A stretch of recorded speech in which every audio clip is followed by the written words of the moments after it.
Do you remember the first person you fell madly in love with? I sure do. Her name was Mary Beth. She was 18 years old and lived across the street from the house we had just moved into on Ramway and Waterside. Mary Beth was tall, with long, wavy, dirty blonde hair, and her smile would light up a room. She had those little side teeth that resembled small fangs. When she smiled and showed her little fangs, I would melt on the spot. I saw her almost every day, and the glimpses of her gave me hope that someday I would meet her. My dream came true a few weeks later. It was a Friday night. There was a light knock, followed by the ring of a doorbell at my house. My mom went to answer the door while I stood in the entry foyer, a ways back from the front door. I wanted a complete view of Mary Beth as she entered the house. Her beauty, right there in my house, didn't disappoint. She had on jeans and a fuzzy sweater with her hair pulled back in a ponytail. Her smile led the way as she crossed the threshold into my house. I needed to show her how I felt, so I did the best thing I could think of. I pulled off my shirt, waved it in wild circles over my head, and took off running. I headed straight at Mary Beth, turning right just before slamming into her, did a lap around the formal living room, back past Mary Beth and my mom, and then sped off down the hallway toward my bedroom. The entire time I screamed nonsense at the top of my lungs. Once in my room, I quickly changed into a Superman costume and came running back down the hallway and into the family room, where I drove headfirst into my father's recliner, nearly causing it to topple over backwards. I was 6 years old. Mary Beth, my love, was going to babysit me. "Johnny," my mother yelled, "calm down or you'll spend the entire night in a dark bedroom staring at the ceiling." Still laying headfirst in the recliner, I peered to one side and looked at my mom and Mary Beth. Mary Beth was smiling and probably wondering what she'd gotten herself into by agreeing to babysit me. "Come here, John Patrick, now." My dad had been alerted to my crazy behavior by the sound of my screaming and had come out to put an end to it. My father's voice and the use of my first and middle name brought terror to my soul. I rolled over, sat up in the chair properly, stood up and presented myself to my father. "Say hello to Miss Mary Beth. She's your babysitter tonight. She lives across the street, as if I didn't know. If I get a report that you were anything but a complete angel tonight, you will not have access to TV, video games, or anything else fun for a month. Do you understand me?" "Yes, Dad." "Good. Now go take that costume off and get properly dressed for bed." "Jim, it's fine. He can wear that to bed." My mom helped ease the situation a little. "John, Mary Beth will make you some popcorn and you can watch TV until about 9 o'clock. Then you can get into bed and read books until 9:30. Then it lights out. Okay?" "Okay, Mom," I said. "Mary Beth, our cell numbers are both on the fridge. Call if you need us." "I'm sure we'll be fine. Have fun," that sweet voice of my love said. Once my parents left, my shyness set in. Mary Beth made some popcorn and we sat on the couch and watched a movie that I probably could have remembered the name of if it wasn't for the fact that I was completely overwhelmed by being in her presence. Mary Beth asked me about my first grade class, my t-ball team, my friends, what I liked to eat, and a whole host of other things. I stuck mostly to one-word answers. I woke up the next morning and immediately asked my mom if Mary Beth could come back. "Well, I'm glad you liked her. If we need a babysitter again soon, I'll ask her." From that day on, my love for Mary Beth grew deeper and deeper. Now, when I saw her while I was playing in our court, she would wave hello, call out my name, and sometimes even come over and give me a hug and a kiss. My friends were crazy with jealousy, and it grew every time I reported that Mary Beth had babysat me again. Accurate details and timelines are a little fuzzy for your average 6-year-old, but at some point Mary Beth wasn't around anymore. She never came to babysit, and I stopped seeing her around the neighborhood. "Mom, did something bad happen to Mary Beth?" I asked as a worried 6-year-old who was in love. "No, silly. She's away at college. She lives somewhere else now, but she will come home and visit sometime." I didn't really understand everything about going away to college, but I did understand the feeling of having my true love never around anymore. I clung to the hope that I would see her again, and then that hope was dashed. My grandfather, my mom's dad, passed away suddenly. They had a really big house on a small farm on the outskirts of Waterside, and apparently it made good financial sense to move out of the house we were renting and move in with my grandmother. What didn't make sense to me was leaving all my friends, including Mary Beth. I knew I would never see her again. Though I never forgot Mary Beth and her angelic smile, the benefits of living on the farm quickly replaced any sense of loss that I felt. I had acres to roam, mini bikes and go-karts to ride, a swimming pool, a pony, later a horse, and all kinds of other things a boy dreams of having.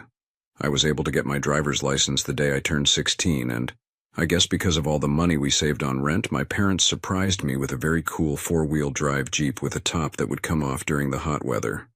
I was the envy of every guy at my high school, and the girls loved my Jeep. I dated girls here and there in high school, but my focus was on playing football. I was small but very fast. The years I spent running full speed down steep hillsides on the farm, avoiding obstacles by dodging or hurdling them, paid off. I made the varsity football team as a freshman, and when they handed me the ball, dodging and hurdling people trying to tackle me came naturally.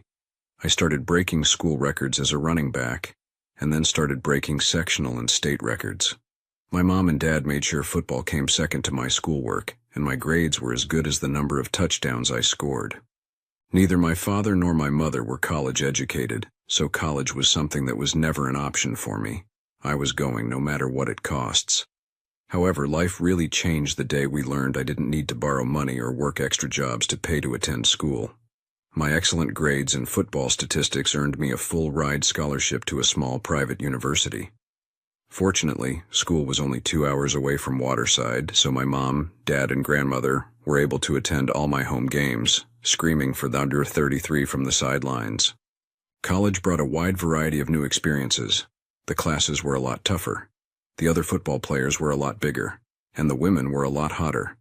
I did well in class, majoring in administration of justice, and my football career was blossoming.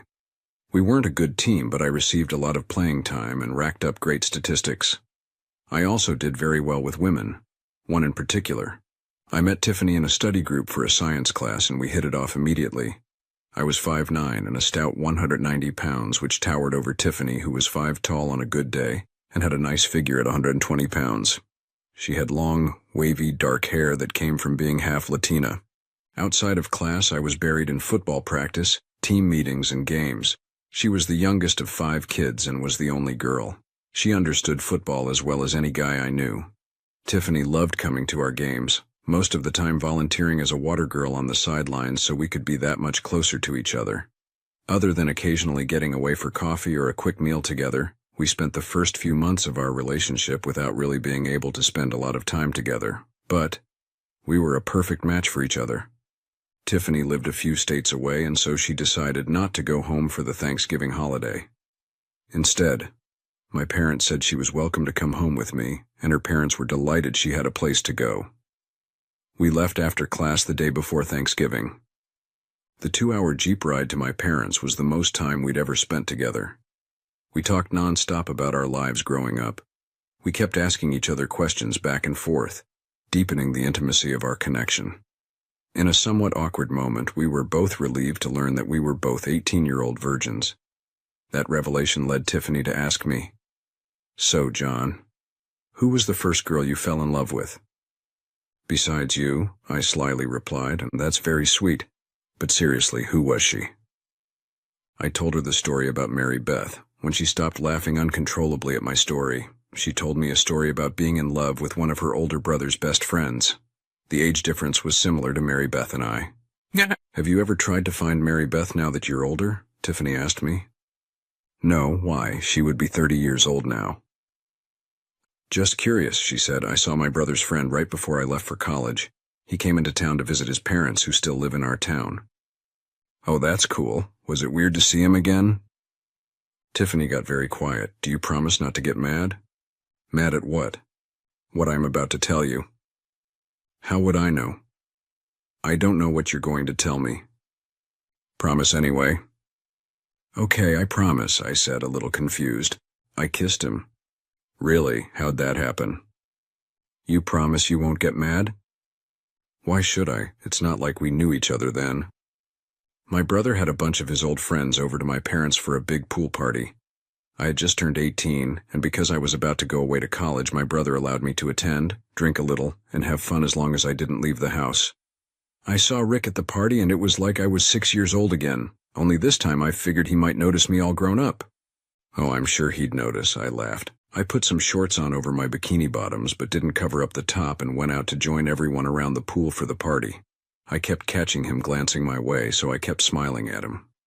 Later that night, after everyone had gotten drunk, I saw Rick head into the house and down the hallway toward the bathroom. I knew the door on the guest bathroom didn't lock, so I waited a minute and followed him down the hall and opened the door to the bathroom, knowing full well he was inside. "You little minx," I said, making sure she knew I was joking. "You're damn right, he was my childhood dreamboat. You would have done the same thing with what's her name?" "Mary Beth," I added. Anyway, my timing was perfect. He was standing at the toilet. I immediately apologized, stole a glance, and shut the door and waited outside in the hallway. When he came out of the bathroom, I was standing there. I apologized again, and he asked me if I liked what I saw. I managed to mumble something, and then he grabbed me by the waist with both hands, pulled me into himself, and kissed me. "And what did you do?" I asked, getting excited. I kissed him back. We didn't want to get caught in the hallway, so I pulled him into my bedroom, which was only a few doors down the hallway.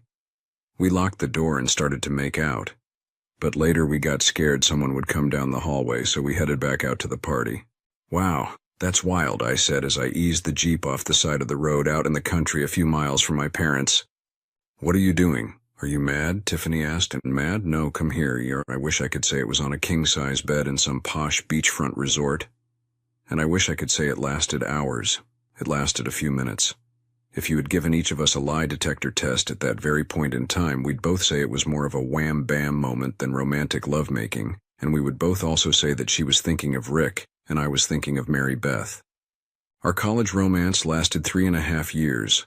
One time we even spent the weekend to celebrate our 21st birthdays at a posh beachfront resort. At the end of my senior football campaign, we spent the holidays apart with our respective families. Once we rejoined school, we had the talk. I was being recruited to attend a police academy in a city about 3 hours away, and she had been accepted to a very prestigious nursing program at a university hospital several states away in her hometown. We knew that we needed to spread our wings individually and see what life had to offer apart from each other. There were a lot of tears, laughter, and one last amazing intimacy. I graduated with honors and headed off to the police academy. Like I had done with my schoolwork and football, I dedicated 110% of what I had to being a great cop. I excelled in every section of the academy and graduated at the top of my class. My mom and dad drove up to my academy graduation and both teamed up at the ceremony to pin my first badge on me. I was a proud member of the Valley Springs Police Department. Valley Springs was a city of about 150,000 people, and the department gave me a great deal of opportunity to learn the job of community policing. It also gave me the opportunity to meet a lot of women. Stopping into the emergency department of the local community hospital one night to interview the victim of an assault, I met Cheryl. At first, I walked right by the nursing station and started looking around for the person I needed to talk to. "Excuse me," she said. "You know it's a lot easier if you ask us what room the person is in." "Sorry about that. I'm John." "Well, hello, Officer John. I'm Cheryl, and the person you want is down the hall in the last room on the right." "Okay, but that's not all I needed to know." "What else do you need to know?" she asked. "I need to know your phone number so I can ask you out later." Laughing, the nurse said, "I don't think my husband would like that. Go do your job." Damn, I thought to myself, that was a crash and burn. After interviewing the victim, I was heading back to my patrol car and walked past Cheryl again. "Hey, John?" "Yes," I replied to Cheryl. "Here, I'm the nurse manager here. You, might need my number to find out information about a victim or something. Strictly professional, of course." "Of course, thank you. And here's my number." "Okay, thanks," she said. "And John, be safe, okay?" "I will, just for you," I laughed, and a few nights later, as I was finishing up my shift at about 2 o'clock in the morning, my phone buzzed with a text. "Cheryl, hey John." "Me, hey Cheryl, what's up?" "Cheryl, I heard about a big street fight earlier tonight and wanted to make sure you were okay." "Me, yes, I wasn't on that call, but thank you." And Cheryl, "No problem. Is your night going well?" "Me, it is now." "Cheryl, why now?" "Me, because I'm off work and you texted me." "Cheryl, I just got off too." "Me, want to grab a drink?" "Cheryl, the bar's closed at 2. "Me, the one at my house is open. When you are texting someone who also has an iPhone, you can see 3 little dots when they are texting you back. Those little dots appeared and disappeared several times over a period of about 3 minutes. Finally, Cheryl replied. "Cheryl, okay, text me your address." My guess is that Cheryl was about 45 years old. She could have easily been in her 30s, but from what I could tell, she'd been at the hospital for about 20 years. She had long, blonde hair that she kept pulled back in a big, bushy ponytail. Her nursing uniform didn't highlight much of her body, but she had a slim figure. I barely had enough time to change into sweats and get out some drinks when there was a light knock on the door to my condo. I opened the door, and Cheryl was standing there. "Come in," I said. "I shouldn't be here," she said. "Feel free to leave," I said confidently. "I'll stay for one drink," she said, walking past me and into my candlelit living room. "One what?" I asked as I handed her a glass. We sat on the couch and started chatting about our nights. The intimate tension was palpable. Just about every comment one of us made, the other followed with an intimate innuendo. As I poured her another glass, Cheryl said, "I said only one." "Okay, then don't drink it," I said, and I took it out of her hand, set it on my coffee table, and leaned in and started kissing her. Then we dropped our clothes on the floor as we made out and stumbled into my bedroom. As best I could tell, even though we avoided the subject, she was married to a lawyer. She was well aware that he had been with his fair share of women. He was verbally abusive and controlling, and that drove her further into my bed. She loved being with a guy 20 years younger, and together, we shared some unforgettable experiences. She texted me one day while I was on patrol. "Cheryl, delete my number. Don't text me anymore. We can't see each other anymore." Me, what happened? Cheryl, please John, trust me. Me. Does he know about us? Cheryl, no, but he'll find out if you text me. Do not contact me. Me. Okay, let me know if you need anything. She never replied to that. Oh well, I thought to myself. It was fun while it lasted, but it's probably better. We were playing with fire. About a month later, I was on duty on a Friday night when I received a radio call from dispatch. Dispatcher, J21, County Com, me. County Com, J21, go ahead. The dispatcher directed me to provide backup to another officer who was responding to a domestic disturbance at a residence. Calls like these are among the most unpredictable and hazardous for police officers, and although this one was in an upscale neighborhood, we knew better than to assume it would be safe. When I arrived, there were already 2 other patrol cars on scene. I started up the front walkway of the home and was met by my sergeant coming toward me. Hey, John, he said. Hey, Pete, what's going on? Some guy caused his wife a lot of distress. We have an ambulance on the way to Code 3. She's all freaked out because she's a nurse. Where's the husband? Took off. Okay, I said. What do you need from me? The neighbor might know something. Can you go take her statement? Yes, you bet. What's the neighbor's name? I don't know, but the victim is, let's see, Pete said, flipping through some notes, Cheryl. Cheryl and Yes, she's a nurse at the county hospital. Do you know her? Yes, I think I've met her before. Okay, well, go talk to the neighbor. That bastard, I thought to myself, trying to gather my emotions. Of course, at the same time, I felt some level of guilt and anxiety about the whole situation. Cheryl said he didn't know about me, but you never know. I walked up to the neighboring house and rang the doorbell. There was no answer. The house was dark, but I rang the doorbell again and knocked lightly. Still no answer. It is very possible the neighbor was home and ignoring me. I pulled out one of my business cards and wrote, "Please contact me" on it, and left it for the neighbor. The sergeant on scene released me from the call and I headed back out on patrol. Over the next few hours, I desperately wanted to check in with Cheryl, but I also knew I needed to keep my distance and stay out of it. My shift ended and I headed back to the station and was changing in the locker room when our sergeant came in. Hey Pete, how'd that domestic end up? Oh, she looked worse than she was. The ambulance crew treated her on site and she headed off to her sister's house to be safe. Did the husband ever come back? I asked. No, but they found his car at a bar nearby and arrested him. Why so much interest in this case? Oh, I don't know. I guess I'm still just interested in learning all I can from other incidents. Great. You're doing very well, John. Keep it up. The next few days were my days off and I was looking forward to relaxing and definitely not doing anything work-related. I got home, grabbed some snacks, and poured myself some drinks so I could relax. Despite the fact that it was very late, I could never go straight to sleep, so I turned on the TV and finally fell asleep while it droned on. My plan to sleep late was thwarted when the ping of my work phone woke me up about 8 in the morning. Damn it, I forgot to turn it off. Instinctively, I glanced at the phone. There was a text from an unknown number. Unknown number, you left a business card on my front door. Normally I would have turned off my phone and not given it another thought until my next day at work. However, this was the domestic violence call involving Cheryl, and I was itching to find out more about what happened. Me, yes. We had some questions about an incident at your neighbor's house. Unknown number. Would you like to speak to me? Since I wasn't a detective, I wasn't supposed to make contact with people on cases without going into the office and checking out a patrol car.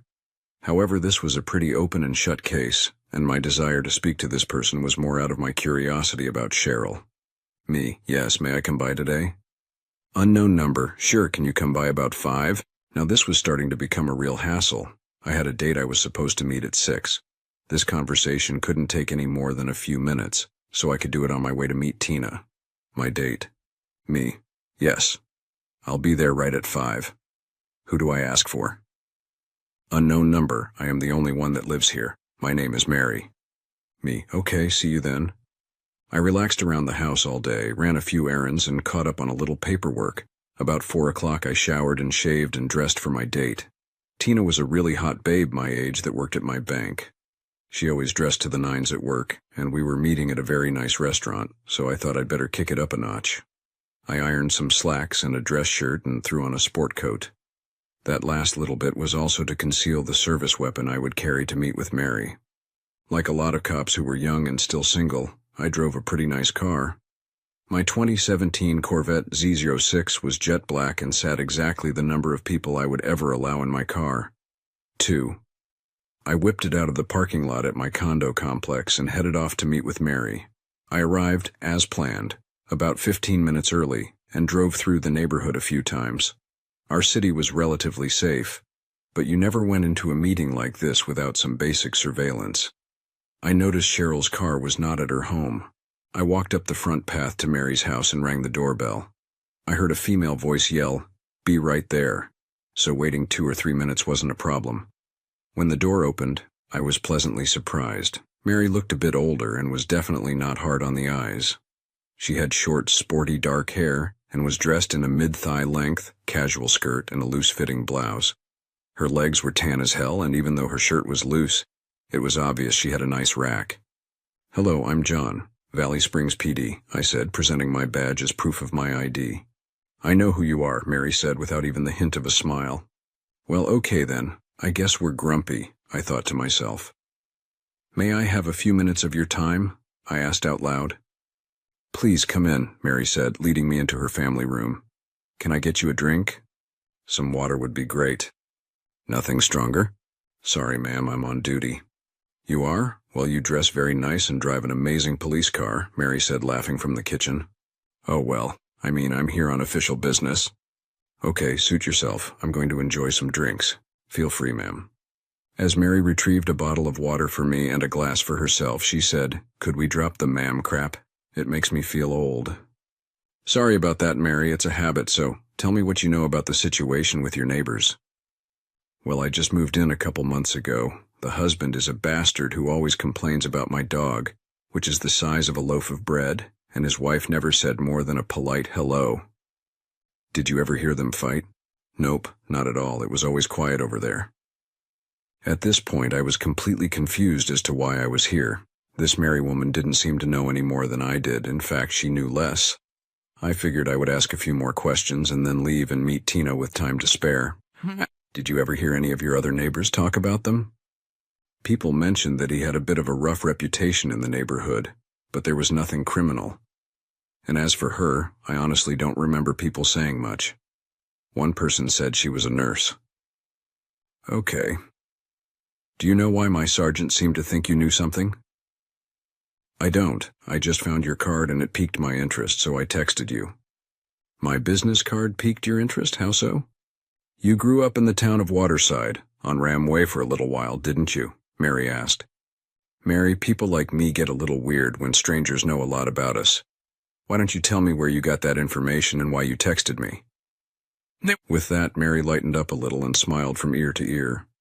"John, you don't remember me." "No, why should I? Do you still have your Superman costume?" "Oh my goodness, Mary Beth." "Yep, it's me." "But how did you end up here in Valley Springs?" "That's a long story. How have you been, John?" As I stared at her, it all came back to me. Almost 20 years later, her hair was different, her body was all grown up, and those little side teeth that resemble small fangs were there to melt me when she smiled. I've been good. I came to work here a couple years ago, right out of college, and I live on the other side of town in a condo. Mary told me she had moved to Valley Springs just recently and was renting this home. She was working in pharmaceutical sales and traveled quite a bit. She had been married for about 10 years, and they had no children. We laughed about the first time she babysat for me, and I assured her I didn't have my Superman costume anymore. I am sure back then she knew I had a boyhood crush on her, but she was kind enough not to bring it up. It was a little strange talking to Mary Beth. From one perspective, she was much older than I, but now we seemed more like peers. I told her about moving to the country outside Waterside to live while she was away at college. I then gave her the summary version of my life from high school to college, and now as a cop in Valley Springs. "You were quite the football star," she said. "Every once in a while my parents would tell me about how the little boy I used to watch was tearing up the football world. I worked hard and football paid for college, so I'm grateful for that." As time ticked away, I glanced at my watch. I had about 15 minutes before I had to meet Tina. Picking up on my time checking, Mary Beth said, "You have to go, don't you?" "Well, yes. Do you have a date?" "Yes," I said. "Is she your girlfriend?" "Oh no, I mean it's our first date. She works at my bank." "Snap. We should connect some time and laugh more about old times," Mary suggested. "For sure, that would be awesome. Here is my personal cell number. Text me later." "I will. It was great to see you again." "It was fabulous to see you. We'll get together soon," I promised. "I'd love that," she said, as she gave me a hug and a peck on the cheek. I am sure Tina was a really interesting date, but I just couldn't concentrate on what she was saying with the litany of what-ifs about Mary Beth clouding my brain. I got home from my date and texted Mary Beth. Me. "Just wanted to say again how great it was to see you." Mary Beth. "Same here." Me. "Any chance you can get together in the next 2 days?" Mary Beth. "No. I leave on a business trip tomorrow morning. I'll ping you when I get back." Me. "Okay, sounds great." The next week couldn't have gone slower. It seemed like every little annoyance that could draw out a week happened at once. As I was headed into work on Friday, my personal cell phone rang with a call from a number I didn't recognize. "Hello, this is John," I answered. "John, it's Cheryl. How are you? What number is this?" "It's my new number. I had to get it." "What's been going on?" I asked. "Well, he was a bit rough with me." I paused and contemplated how I should respond. "I know." "What do you mean you know?" she asked. "I was there that night. I was backing up other officers on scene." "Oh, I'm sorry." "Sorry? Don't be silly," I said, "and I want to see you, John." As much as I physically wanted to see Cheryl, something odd stirred in my gut. I wanted to wait and see what happened with Mary Beth. It was crazy. I had no idea if Mary Beth was even interested in anything more than reconnecting to laugh about me running around the house in a Superman costume, but I had to hold out to see. I took the easy way out and lied. "Cheryl, I talked to my sergeant and told him you and I had a fling. I had to. I could have gotten in a lot of trouble if he had found out later. Anyway, he told me not to be with you until this thing is well in the past." There was a long silence. "Okay, I get it. Again, sorry for the drama." "Take care, Cheryl." In police work, boring days are good, and this particular Friday was among the more boring days of my life as an officer. The downside of a boring night was how long it took to drag on. The entire time I was waiting and hoping Mary Beth would return from her trip and text me. My hopes were fulfilled when a text came in from Mary Beth. "Mary Beth, hey John, I hope your Friday night is going well." Me. "It's slow, which is good. How are you?" Mary Beth, "I'll be better when I finally get home. Flight's delayed, won't land until 2 o'clock. No shuttles home that time of night." Me. "I'll be there." Mary Beth. "What?" Me. "I can get off a bit early and I'll be there. Text when you land." Mary Beth. "You don't have to do that." Me. "I know, but I want to." Mary Beth, "You're so sweet. How can I thank you?" Me. "Dinner Saturday night." Mary Beth. "Deal, see you at about 2. Now I just needed to find a reason to get off early. It was a slow night, but I was still a newbie on my shift and had no seniority with the other guys. I called my sergeant on the radio and asked for a 10:25 person-to-person meeting. We met behind a closed business that was a favorite place for cops to meet. "What's up, Johnny?" my sergeant asked. "Hey, Pete, any chance I can get off a bit early tonight?" "Not feeling well?" he asked. No, I feel fine." "That's not what I heard. Seems the stomach bug got you a little, huh?" he asked with a wink. "Oh, yeah, something I must have eaten." "Okay, I got you covered. Thank you very much, Sarge." "One more thing," he started. "What's that?" I asked. "Is she cute? Would I be content with anything less than truly amazing?" "Good point. Have fun. See you Monday." "That is, unless it goes better than expected," I laughed. "For your sake, it better not go that well," he laughed and waved goodbye. I returned to the station a few hours later, changed into my street clothes, hopped in my vet, and headed to the airport. Thank God for 24-hour grocery store hours. I stopped into one on my way out of town and grabbed a bouquet of flowers. After a long week traveling, I was sure it would brighten Mary Beth's spirits.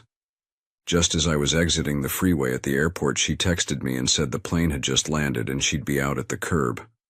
As I rolled up to the curb and saw her standing there, decked out in her tight little business jacket and skirt with her legs clad in nylons, my heart fluttered like she had a spell on me. She was gorgeous. "How was your trip?" I asked as she climbed in. "It sucked. Meetings didn't go well, delayed flights, drama at home." "Well, maybe this will help," I said as I reached behind the seat and brought forth the flowers. "Oh my God, they're beautiful. You're so sweet," she screamed as she leaned over and kissed my cheek as I drove. "I figured you might need something to brighten up your week." "That is the nicest thing," she started to say and teared up a little. "What's up? You seem more upset than just a bad week at work," I said, reaching over and giving her thigh a friendly touch.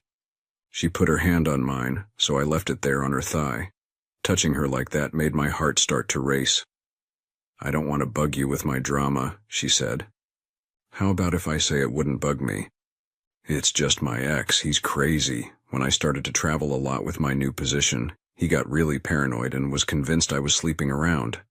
I never so much as looked at another man, and I wouldn't even have dinner with colleagues for fear he'd find out. His crazy antics, like showing up at business meetings to check on me, almost cost me my job." "I'm sorry to hear that," I added. "Finally, I filed for divorce. It was finalized 6 months ago, and he still does weird shit. He found out which hotel the conference was at last week and called them and said I was depressed and he feared for my health. They sent security to my room at like midnight and woke me up." "You need a restraining order," I said, offering professional advice. "I've tried, but he's never completely crossed the line." "Okay, well, let me know if I can help." "Thanks, and sorry for the drama." "Please don't be sorry," I said gently, squeezing her leg. She left her hand touching mine, almost like we were on the verge of holding hands. We chatted about the better parts of her business trip, and, at her prompting, I told cop stories to her. As we arrived at her house, now about 3 o'clock in the morning, I insisted on walking her up to the house and making sure she was safely inside. As we approached the front door, I was messing around with her rolling suitcase that kept falling over when she grabbed my arm to stop me and yelled, "Oh no!" Her exclamation was followed by the bursting of the floodgates that held back her tears. She turned to me, draped her arms around me, and started to sob. I held on to her and glanced over her shoulder. Her front door, predominantly glass, was covered in dog shit that had been thrown at it. Someone had very deliberately hurled the feces at the door. As soon as I could get her calmed down, I walked her around the back of the house and we entered through there. We both knew it was her crazy ex, but like he'd done in the past, he made a statement to her in a way that could never be traced to him. Between the previous week and this little incident of crazy vandalism, Mary Beth was beyond exhausted. At my insistence, she had a drink and headed off to bed. I told her I'd let myself out. As I was about to walk out the front door, I paused. A small dark sedan was driving down the street very, very slowly with only its running lights illuminated. I stepped out onto the front porch and took a few jogging steps down the path, and it immediately took off. I started to place a call to the station, but I really didn't have anything to go on besides some smeared dog crap in a car driving slowly. I knew one thing for sure. I wasn't leaving the house that night. I walked back inside, stripped down to my boxers, fetched a few blankets, and fell asleep on the couch in the living room.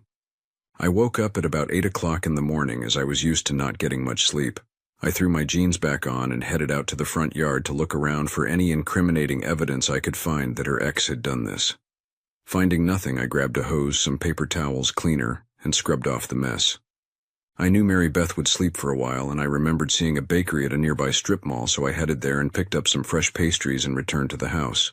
Going back inside, I found coffee-making supplies in the kitchen and started to make a morning pot of joe. As I stood there waiting for the carafe to fill up enough to take the first up, I heard light footsteps coming down the hallway toward the kitchen.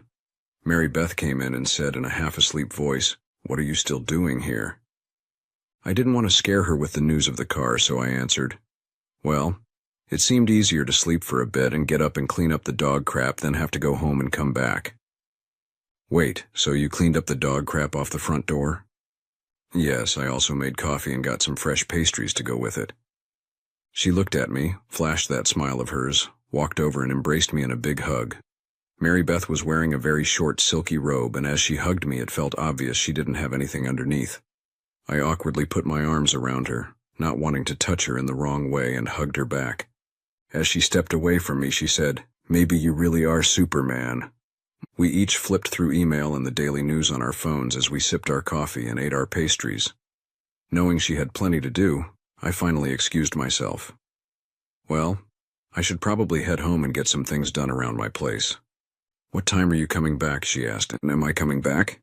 "Well, I at least owe you dinner, say 6. "Sounds great, I'll see you then." As she walked me to the front door, she touched my arm gently and said, "Can I ask you something?" "Anything you want." This is a little awkward," she started. "You knew I was very tired, upset, and vulnerable last night. And I think you find me attractive, at least you did when you were 6. So why didn't you try to sleep with me last night? And risk a lasting friendship with you? Besides, that isn't the honorable thing to do." I offered her my cheek as she leaned in to kiss me goodbye. She grabbed me with her hands on my neck and kissed me on the lips.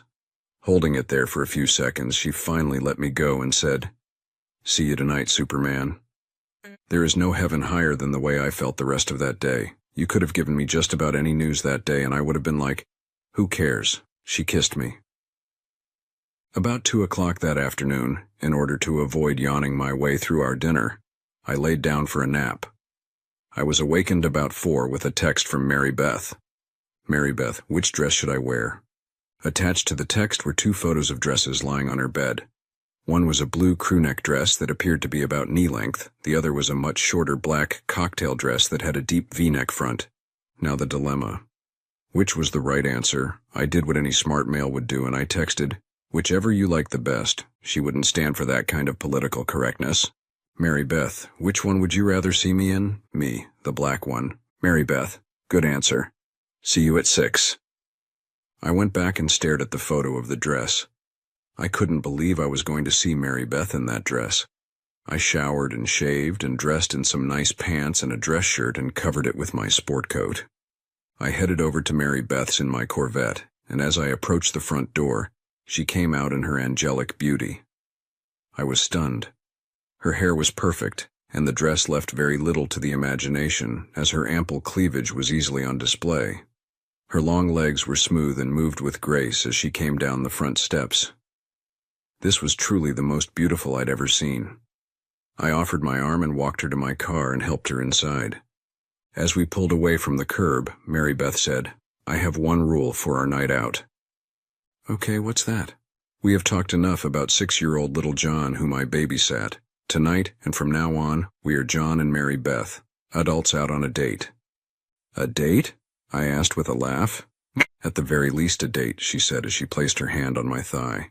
We had an amazing dinner filled with conversation that was absent from any mention of years past. It was incredible how much we had in common as adults. She had several relatives that were serving in or retired from law enforcement. We had many of the same interests and passions. Without being awkward, the conversation turned to future plans. I wasn't shy about my desire to climb the ranks in the police department, but placing my desire to have a family above that. She had all but given up hope on having children, something she really wanted to do but was glad she hadn't with her ex. The restaurant we dined at was a fantastic 4-star place, but with so much attention on each other, the meal was almost an afterthought. After leaving dinner over 2 hours later, we decided to visit a nearby jazz club. The club was packed, so we stood along the bar. After a few songs, the band transitioned into a slow song. Without a word, I grabbed her hand and led her out to the dance floor. She draped her arms around my neck, pressed her chest against mine, and I moved us around the floor slowly while holding the small of her back. As I turned her around, her view now facing the front door, she slammed on the brakes, tensed up physically, and started shaking.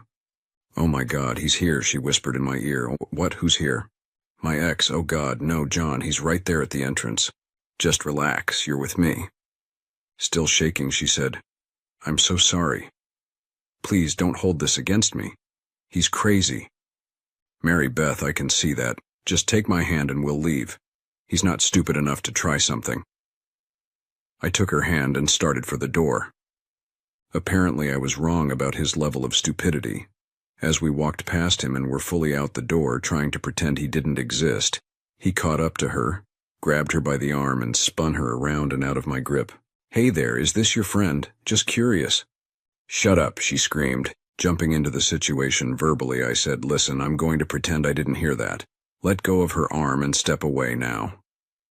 As he let go of Mary Beth, she darted a few steps out of the way and he stepped toward me. "What are you planning to do, you rascal?" Mary Beth had failed to tell me that her ex was about 6'2", and not a small man. However, he had failed to research and find out that I was a cop. I thought I'd fill him in. "Sir, I'm an off-duty police officer," I said, presenting the badge from my wallet. "I am going to ask you to quietly leave the area."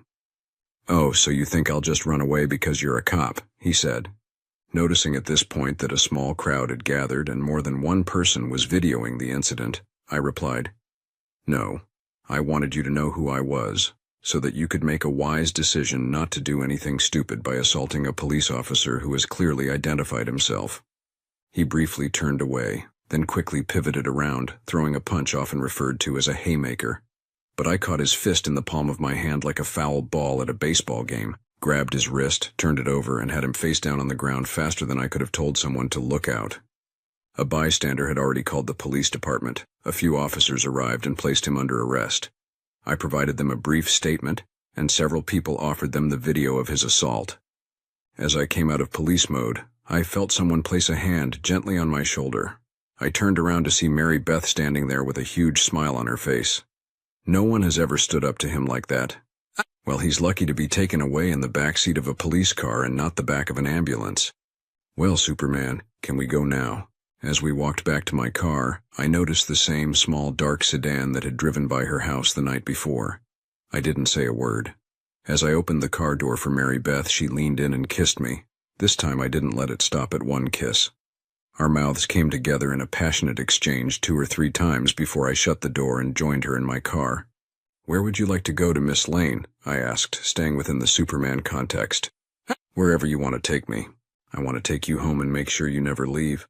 "Well, how about we start with stopping by my house and letting me get a few things?"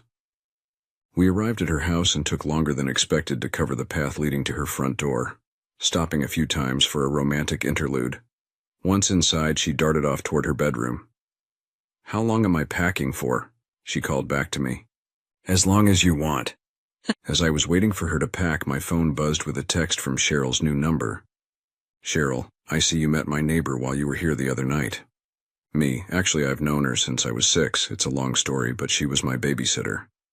Cheryl, really? Well, you look happy. Me, thanks. We are. I contemplated asking Cheryl not to say anything, but held out for hope she'd leave it be. As I was deleting the texts, Mary Beth came back into the room with a small bag and wearing a long coat. "Are you cold?" I asked. "Maybe I am, and maybe soon I won't be," she said with a wink. We arrived at my condo and didn't waste any time getting inside. Once inside, she sent me off to my room to get more comfortable. I chose some silky pajama pants and a comfy t-shirt. When I returned to my family room, she had done well finding the switch to my gas log fireplace, instant romance, and some drinks in the fridge. She was sitting on my couch near the fireplace, and her beauty was highlighted by the glow of the flames. However, she was still in her long coat. I sat down and cuddled up next to her and said as I tugged on her coat, "Don't you want to take this off?" "I suppose so," she said, standing up. With that, she turned and faced me and untied the belt of her long coat. Opening it slowly, she revealed herself in a very skimpy, black, lacy bra and matching thong panties. Letting the coat drop to the floor, she allowed me to gaze at her gorgeous body. Then she took a step toward me and sat gently on my lap and said, "Superman, show me your bed." I pulled back the covers and invited my long-lost love into my bed. I said, "Do you believe it was an accident that our lives crossed paths again?" Not at all. It was meant to be. Those simple verbal exchanges were a mutual agreement of what would come next. The love we made was beautiful, and capped off by our bodies collapsing into each other, where we eventually cuddled ourselves to sleep. The sunrise brought a new day and a new chapter in life for both of us. Despite the beautiful day, we only left my condo for a short walk to the store and back to gather staples for the meals we would share together. We spent the rest of the day and night talking about our future. Monday brought a new week of routine for both of us. Mary Beth's work schedule had her in town doing office work all week. Her rented house became a place for her to work and exchange clothing from time to time, but she quickly began to make her home at my place, always sleeping soundly in our bed when I came home from work at night.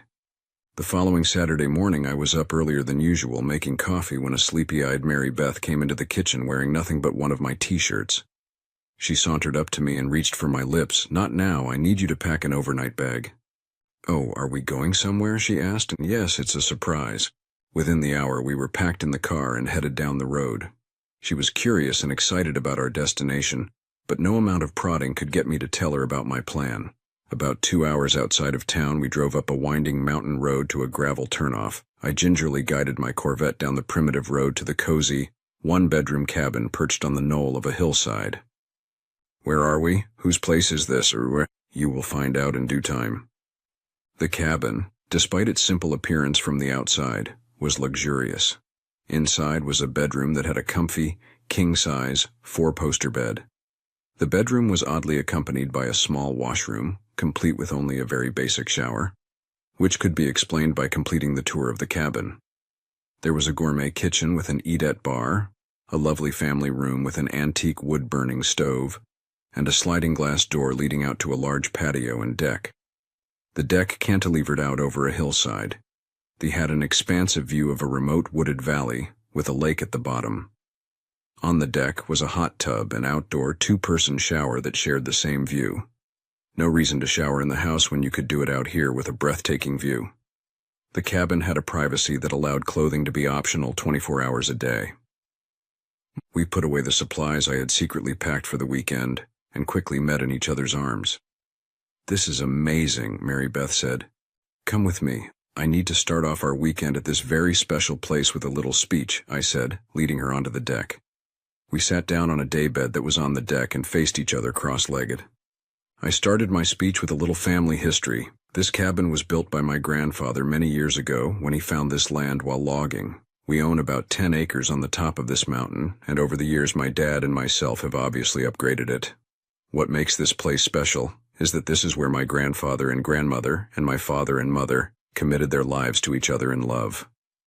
I reached out and held Mary Beth's hands, bringing alive her heart-melting smile, and I continued, "I don't think matters of the heart can be detailed in a how-to manual written by an author. There is no right timeline or pathway besides that which the heart communicates to the mind. And so, I want you to know that I have no doubt, from deep inside my heart, that I love you more than anyone I have ever loved. I believe 100% that our lives were meant to be together. I understand we cannot possibly be in love as much as the years can bring, but I am committed to a lifetime of learning, day to day, how to love you more."